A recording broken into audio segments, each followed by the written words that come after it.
Hey guys, welcome back to this channel. In this video, I'll be showing you guys how you can escape the replay system like area. By the way, I was a little bit confused, but it's just like getting out of a match.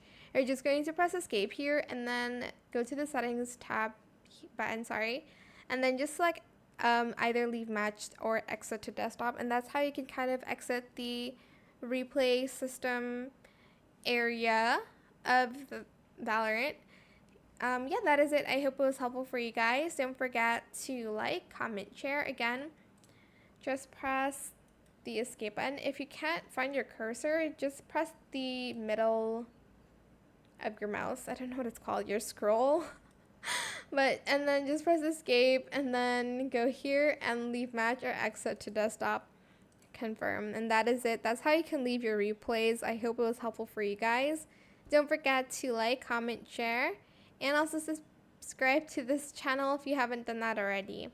If you have any more questions about this video, just leave it in the comment section down below. I will try my best to answer them all for you guys. And if you found this video helpful, please click the thanks button as well. That is it. Thank you so much for watching. Bye.